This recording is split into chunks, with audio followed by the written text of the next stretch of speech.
Marketplace. I'm really Stanley Nyerengeta. We're discussing how the business sector has really felt the pinch when it comes to these demonstrations. And well, real quick, Edwin, also to answer what Joyce was really asking when concerning just a brief understanding of this insurance package when it comes to political instability.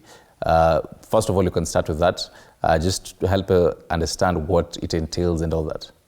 Yeah, I guess that's, it's a broad area. And what I can say is that when you're taking out your insurance, that's an added thing that you're usually told, do you want to cover that? So it's an add-on on the basic insurance.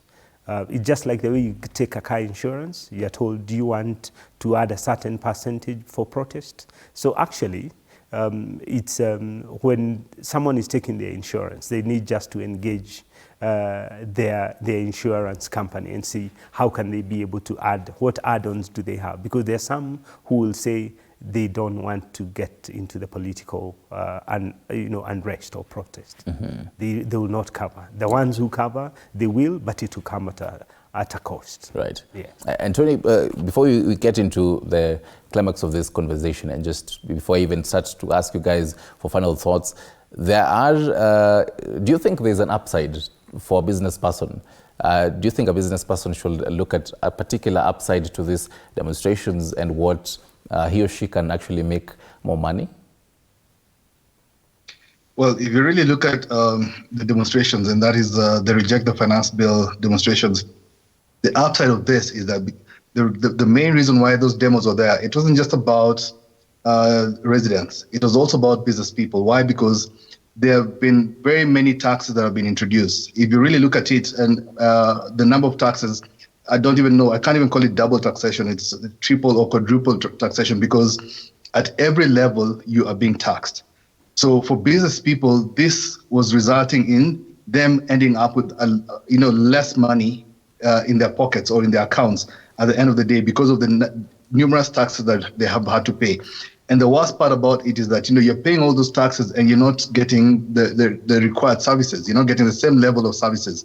And that's why the agitation. So with the demos, if we can be able to get the government to, number one, reduce the taxes, whether by broadening its tax base, but reduce the taxes that people have got to pay, and then ensure that those taxes are actually doing what they're supposed to do, then we will not be finding ourselves in the problem that we're having currently. Right. And still on the same, Edwin, so how can a business person think about making maybe more money when all these demonstrations are going on? Because with kind of people we've talked to, someone saying, mimi nauza mask right now, mwingine anauza toothpaste, having on bottom of the eyes. I don't know how that helps kupunguza makali ya tear gas, but then, and so many other businesses that are really mushroomed because of what is happening right now. Yeah, those are, you're looking at small businesses, the ones which are, you set up today and within a week you're done. Those ones, they can be able to make money. Okay. But if you're looking at the long-term people, and most of the businesses are usually long-term, in such a case, you'll not be able to make much money because because you're looking at it like, look at a guy you're talking about, the mask and all that. Yeah. You need to import them. You need, there's a whole chain before you bring this.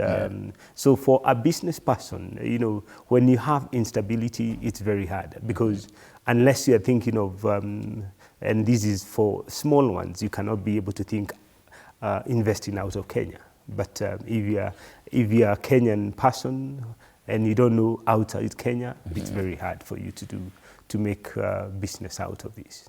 And Tony, this means that right now businesses have had to change the dynamics of how they do businesses. If someone was not into digital space, they right now have to get into the digital space so that they actually even make more money. Would you agree? I would like to agree to that, but now you've got to also remember that there is a digital tax. So they have to, again, assess and see, by getting online, by going into the digital space, will I be able to make more money or will I be making less? Because if I get into that space and then I'm taxed, what will be the net result of it? What will I end up getting at the end of the day? Yeah. And again, if you look at even that, is that, you know, even if you're digital, you need the courier, you know, to take from point A to B. Yeah. And that will be more expensive as well. So it's, if you look at Jumuia, it has not grown as the way people thought it would grow as much. Yeah. And that's, you know, you can, digitization, again, you're looking at the internet. The internet is cut off. What do? You cannot be able to, you know, planning long term, you know, I think that's where we need to look at. And I'll talk to what, you know, what you said is very good, because we are looking at the tax environment needs to be, you need a constancy, so that you can be able to say, for this time, these are what I'm dealing with. Okay. Yeah. But for the last few years in Kenya, the tax regime has been very erratic, and you cannot be able to plan. All right, gentlemen, pertinent issues that you're raising. I'll start with you, Tony, just probably in about 30 seconds, your last thoughts, and just summarizing it up with an advice to a business person listening to you. How do they bounce back? For me, I would say that in consideration of what's been happening, because we do not know how long this is going to be, it'll require, especially the business people, the small business people, and I'll address those ones because those are the ones who are really affected at this particular point, is to be able to assess and see what is it that you can be able to do in the meantime. What is your workaround? For instance, if you look at that person who normally sells sunglasses in the streets, they'll sell sunglasses because there's the sun, it's hot. But then the moment it's raining, you'll find them selling umbrellas.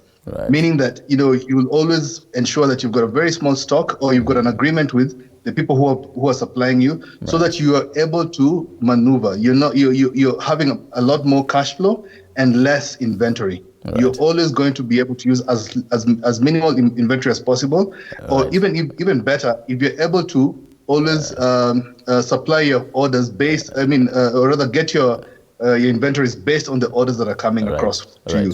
So these are some of the things that they will need to be able to now start analyzing and find out, how much am I able to sell in a day, or how much am I able to sell every 2 hours, so that I can only take stock for 2 hours. Right. Thank you very much, Tony. Finally, briefly, Edwin. Yeah, I think for me, it's just to have a plan B.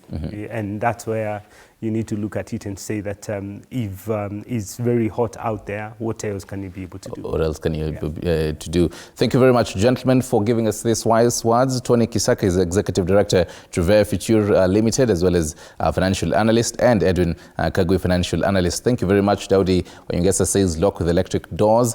Pius Otieno Sama, let the police do their work. And Kimtai Matthew, the best remedy is to close it. Edward Muia says let the police play their role. Finally, Andrew Munyalo, wapewe police na serikali. Thank you very much for interacting with us. This has been The Marketplace, holding fort for Hibackside, which is actually her birthday tomorrow. Happy birthday, Hibackside. Have yourself a wonderful evening. Tuonane kesho for Morning Cafe, just to start your day in a fantastic way for Junior Friday. Kwaheri for now. Good